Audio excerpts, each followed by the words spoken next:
The Tampa Bay Buccaneers and Kansas City Chiefs are slotted to play possibly, in my opinion, one of the most entertaining Super Bowls of all time. Not only do we have the greatest quarterback of all time in Tom Brady, but we also have possibly the guy who's going to be taking that mantle from him in the next 5 to 10 years in Patrick Mahomes.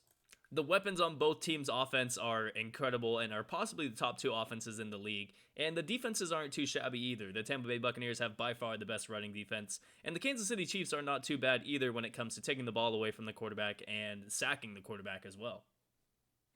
Now, both of these teams have something to prove. Tom Brady is trying to prove that he's still the best quarterback in the league. He's still trying to prove that he's the best quarterback of all time.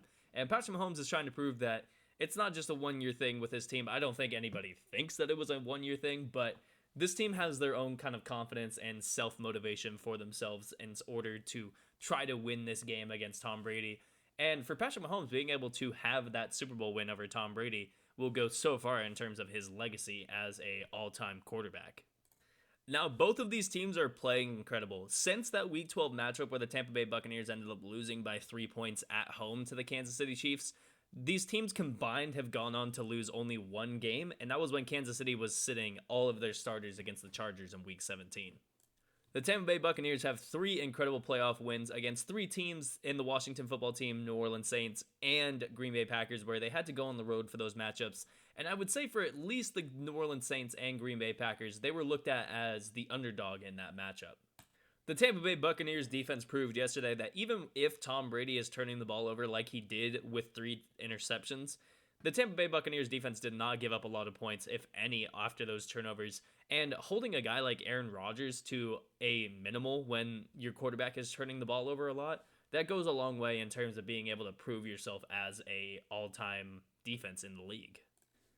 So getting to the actual Super Bowl matchup, in my opinion, I have the Tampa Bay Buccaneers getting the win against the Kansas City Chiefs. And there's a lot of things that go into it. First of all, this is something I said in my Packers versus Buccaneers video that I made a week ago when I said that the Buccaneers were going to win.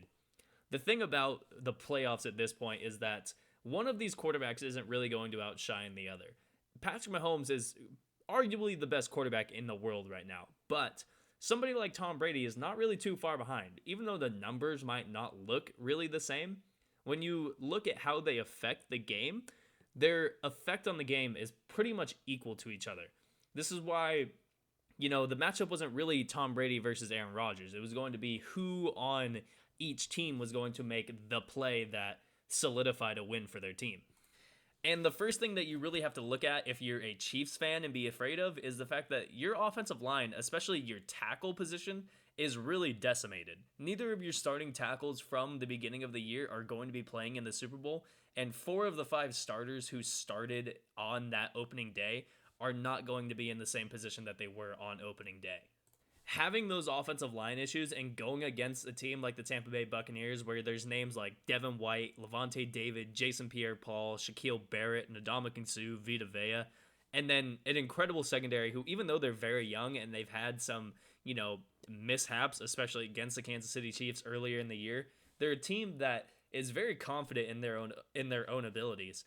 And having that kind of confidence, especially at the cornerback position and safety position, almost makes up for a little bit of a lack of talent.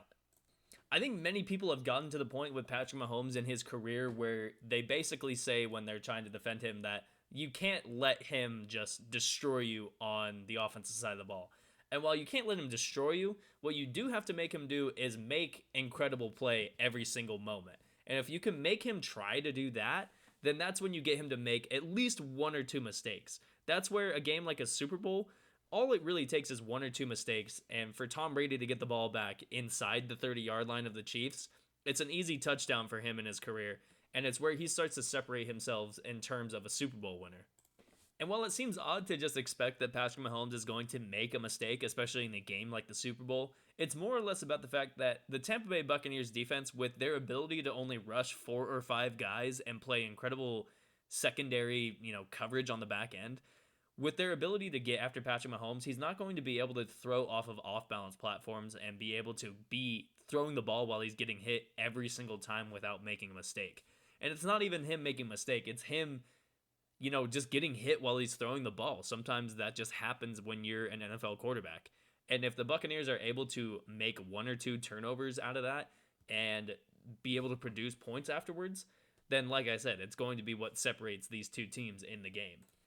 And then when it comes to Kansas City's defense going against Tom Brady, the biggest thing that Kansas City had going for them against the Buffalo Bills, and something that I didn't even think to account for, and I don't think many people thought to account for, was the fact that they were still able to confuse Josh Allen with some of the things that they were doing, some of the blitzes that they were bringing, and some of the ways that they were covering on the back end.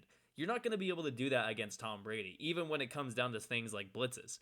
When Tom Brady, you're going against a guy like Tom Brady, he's going to be able to set his protections at a much better ability than somebody like Josh Allen is. And even if he doesn't set the right protection, his ability to find open receivers quicker than anyone in NFL history has what separated him from the rest of the guys in NFL history. And if he's going against blitzes like that, then that's probably going to be the thing that comes out best, is his ability to find those open guys quickly. And when you look at the stars that are on the Tampa Bay offense, there's not going to be any chance for the Kansas City Chiefs to be able to double or roll coverage to any of these guys, just due to the fact there's so much of talent, laid across the whole entire field for this team. And their offensive line has started to play a lot better as well. They didn't give up a lot of sacks against the Saints and Green Bay Packers, and they just don't give up a lot of pressures in general.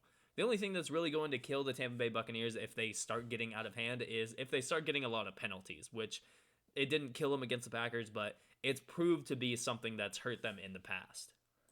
The worst thing for the Chiefs going into this game against the Buccaneers is that they really are not able to run the ball. Even though they went over 100 yards against the Buffalo Bills, they barely got over 4 yards a run against a team who allowed almost 5 yards a run in the Buffalo Bills. And taking that against a team in Tampa Bay where they don't even allow 4 yards per run, it's going to make it a lot harder on Patrick Mahomes to be able to make those incredible plays, play after play after play, because he's not going to have a run game to really rely on to get them further in the chains on those early downs. And especially since Vita Vea is back for the Tampa Bay Buccaneers, it's going to make it even harder than it was in Week 12 when they played. With all that being said, that's going to be the video for me. I hope you all enjoyed it. If you did, make sure you leave a like. If you didn't like it, make sure you leave a dislike. Any feedback from you all at this point is much appreciated. If you're new here, make sure you hit subscribe. If you're one of my returning subscribers, I appreciate you a lot. And I'll see you in the next video. Peace.